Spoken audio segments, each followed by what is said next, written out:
আসসালামু আলাইকুম। আবারও আপনাদের মাঝে নতুন একটা ভিডিও নিয়ে চলে আসলাম।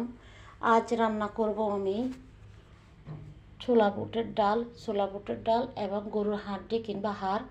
এটা দিয়ে খুব মজা করে রান্না করব, হোটেলের স্টাইলে রান্না করব। হোটেল থেকেও বেশি মজা পাবেন, এতটা মজা হবে রান্নাটা। তবে সবাই আমার রান্নাটা কন্টিনিউ করবেন, আর আপনাদের ভালো লাগলে প্লিজ আমার ভিডিওটা শেয়ার করে দেবেন। তো আমি প্রথমে এখানে একটা পাতিল বসাই দিচ্ছি। পাতিলটা একটু গরম হওয়ার পরে দিয়ে দিলাম তেল দেওয়ার পরে এখানে আমি 1 কাপের চেয়ে কিছুটা বাড়তেই পেঁয়াজ দিয়ে দিলাম। একটু পেঁয়াজটা লাগবে, পরে কাজে লাগবে। তো এই পেঁয়াজটা আমি এখন লাল লাল করে নেব। প্রথমে লাল লাল করে নিয়ে এখন আমি কিছুটা পেঁয়াজ একটা বাটিতে নিয়ে নিব।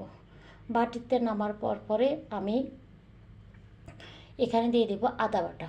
আদা বাটাটা একটু ভাড়াই দিয়ে দিতে হবে, কারণ এখানে যেহেতু গরুর হাড্ডিটা একটু শক্ত আর ছোলা বুটের ডালটা একটু শক্ত, তো আমি এখানে আদা বাটাটা দিয়ে দিলাম 2 চা চামচ। রসুন বাটা দিয়ে দিলাম 2 চা চামচ, দিয়ে একটু নেড়ে চেড়ে দিয়ে দিলাম। এরপর দিয়ে দিচ্ছি গরম মশলা, দারচিনি, তেজপাতা, এলাচি,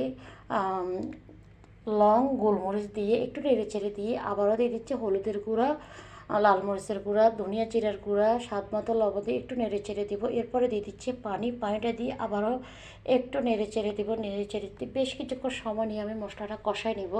আপনি যেটাই রান্না করেন, মশলাটা মূলত সব খাবারের মধ্যে মশলাটা হচ্ছে মেন মশলাটা যদি আপনি ভালো করে কষান, আপনার রান্নাটা অনেক বেশি মজা হবে, টেস্ট হবে। তবে রান্না করতে লাগলে অবশ্যই মিডিয়াম আছে, মশলাটা যখন কষাবেন মিডিয়াম আছে রাখবেন জালটা, এতে আপনার তলাতে লাগবে না, আশেপাশে পোড়া যাবে না, কালারটা নষ্ট হবে না, কালারটা ঠিক থাকবে। এরপর আমি মশলাটা খুব ভালো করে কষানোর পরে দিয়ে দিলাম গরুর হাড্ডিগুলো দিয়ে একটু নেড়ে ছেড়ে দিচ্ছি আবারও বেশ কিছুক্ষণ। এখন আমার আবারও সময় নিয়ে আমি মশলাটার মধ্যে গরুর হাড্ডিগুলো আমি কষাই নিব। তবে খুবই ভালো করে কষাইতে হবে, আপনার কষানি ভালো হলে খেতে মজা হবে। আপনি হোটেল থেকে খেতে হবে না, হোটেলের চেয়েও 10 গুণ বেশি মজা হবে যদি আপনি আমার এই রান্নাটার রেসিপিটা দেখেন। ইনশাল্লাহ আপনাদের কাছে ভালো লাগবে, কারণ আমি সবসময় এভাবেই রান্না করি। আপনাদের ভাইয়া খুবই পছন্দ করে, আমার বাচ্চারা এবং কি আমাদের পরিবারের সবাই আমার এই রান্নাটা খুবই পছন্দ করে, এতটা ভালোবাসে। কারণ আমি খুবই, আপনাদের ভাইয়া হোটেলের রান্না কখনও ডালের মানে গরুর হাড়ের এগুলো আনে না। ও বলে কি তোমার রান্নার চেয়ে কোনো ওদের রান্না বেশি মজা হবে না, তোমার রান্নাটাই টেস্ট হবে। ও খুবই পছন্দ করে, তো আমি সেরকমভাবেই রান্না করি। তো আমি এরপর আমি খুব ভালো করে বারে এটা আমি ঢাকনা উল্টাই বারে নেড়ে দিচ্ছি, যাতে তলাতে না লাগে। যে কোনো অবস্থাতে তলাতে রাখতে পারবে না, তলাতে লাগলে কালারটা নষ্ট হয়ে যাবে আর গন্ধটাও লাগে, তাহলে খেতে আর ভালো লাগবে না।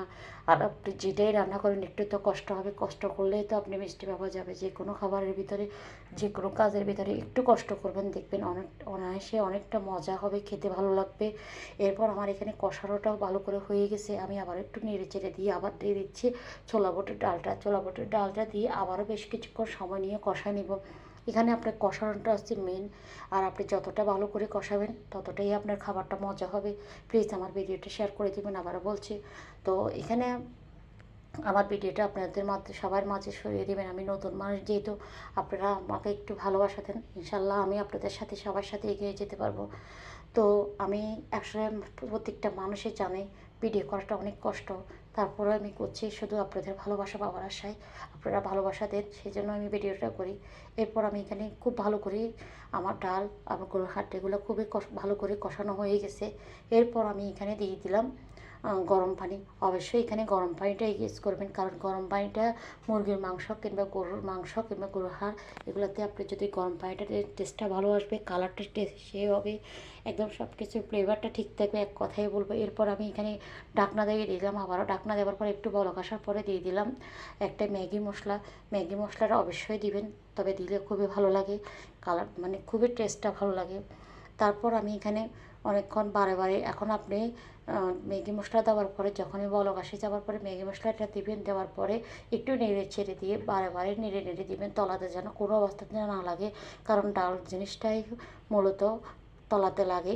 ডাল জিনিসটা ঘন হয়, সেজন্য একটু তলাতে লাগার একটা সম্ভাবনা থাকে। এরপর আমি পাতিলটা যেহেতু একটু বড় সাইজের, আমি প্রথমে বসাই দিলাম যাতে নাড়তে সুবিধা হয়, সেজন্য। এরপর আমি মিডিয়াম পাতিলেই নিয়ে নিলাম, দেখতে যেন সুন্দর লাগে, খেতেও মানে দেখতে একটা, প্রতিটা জিনিসে আসলে দেখতে সুন্দর না লাগলে ভালো লাগে না। এরপরে যে পেঁয়াজটা আমি আগে রেখে দিলাম, একটু লাল করে রেখে দিলাম, ওই পেঁয়াজটা আমি উপর দিয়ে ছড়িয়ে দিলাম। দেখতে পাচ্ছেন কতটা সুন্দর হয়েছে, খেতে খুবই দারুণ হয়েছে, সবাই পছন্দ করছে। সবাই আপনারা এভাবে বাসায় ট্রাই করবেন। এরপর আমার বিকালবেলা খাওয়া দাওয়া শেষ করে আমার বোনের ছোটো বোনে পিঠাটা পাঠিয়েছে, খুবই মজা নারিকেলের পিঠা। তো কেমন হয়েছে আমার ভিডিওটা সবাই কমেন্টের মধ্যে জানাবেন। আজকের মতো এখানে বিদায় নিচ্ছি।